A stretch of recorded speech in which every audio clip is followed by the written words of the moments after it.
హైదరాబాద్ కుషాయిగూడలో దారుణం వెలుగు చూసింది. ఒంటరిగా ఉంటున్న 70 ఏళ్ల వృద్ధురాలు కమలాదేవిని ఉరివేసి హత్య చేశాడు ఒక యువకుడు. అంతటితో ఆగకుండా ఆ మృతదేహంపై డాన్సులు చేస్తూ సెల్ఫీ వీడియోలు తీసుకున్నాడు. వాటిని తన ఫ్రెండ్స్ తో షేర్ చేసుకున్నాడు. రాజస్థాన్ కు చెందిన కమలాదేవి హైదరాబాద్ కుషాయిగూడలో నివాసం ఉంటోంది. ఆమెకు చెందిన షాపులో ఆ యువకుడు అద్దెకుంటున్నాడు. అయితే అద్దె విషయంలో యువకుడిని కమలాదేవి మందలించింది. దీంతో ఆమెపై కక్ష పెంచుకున్న యువకుడు ఈ నెల 11న కమలాదేవిని ఉరివేసి హత్య చేసి ఆ తర్వాత ఇంటికి తాళం వేసి వెళ్లిపోయాడు. ఇంట్లో నుంచి దుర్వాసన రావడం గుర్తించిన స్థానికులు వెంటనే పోలీసులకు సమాచారం ఇచ్చారు. ఘటనా స్థలాన్ని పరిశీలించిన పోలీసులు మృతదేహాన్ని పోస్టుమార్టంకు తరలించారు. అయితే యువకుడు పంపిన సెల్ఫీ వీడియోలు బెంగళూరులో వైరల్ కావడంతో పోలీసులకు సమాచారం అందింది. రంగంలోకి దిగిన పోలీసులు వృద్ధురాల్ని చంపి పారిపోయిన యువకుడి కోసం గాలిస్తున్నారు.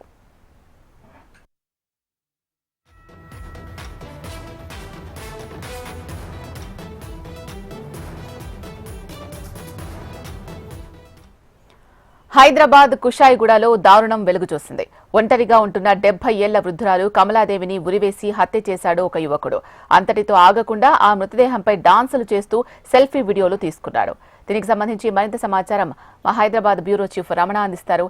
రమణ, చెప్పండి, అతని పరిస్థితి ఏంటి? అతను ఏ ప్రాంతానికి సంబంధించిన వాడు? అతన్ని అదుపులోకి తీసుకున్నారా పోలీసులు?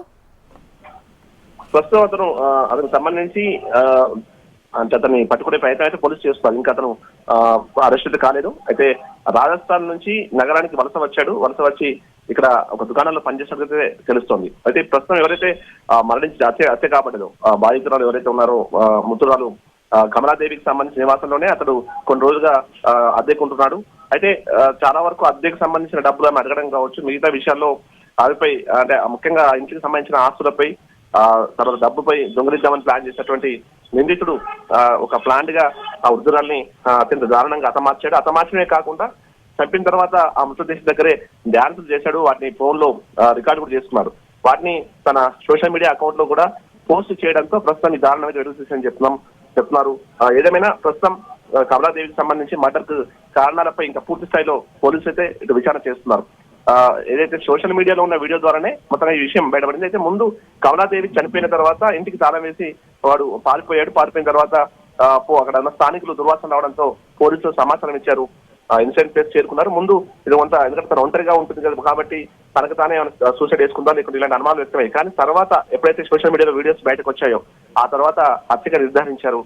ప్రస్తుతం దర్యాప్తు కొనసాగుతుంది. ఇంట్లో ఇంకేమైనా ఆ సొత్తును దొంగిలించాడా ఇలాంటి కోణాల్లో అయితే పోలీసులు దర్యాప్తు చేస్తారు. ముందు నిందితులను పట్టుకుంటే పూర్తి స్థాయి విషయాలు రాబట్టి వచ్చినటువంటి విషయంలో అంటే పోలీసులు అయితే తమ దర్యాప్తును కొనసాగిస్తున్నారు. Right, thank you Ramana.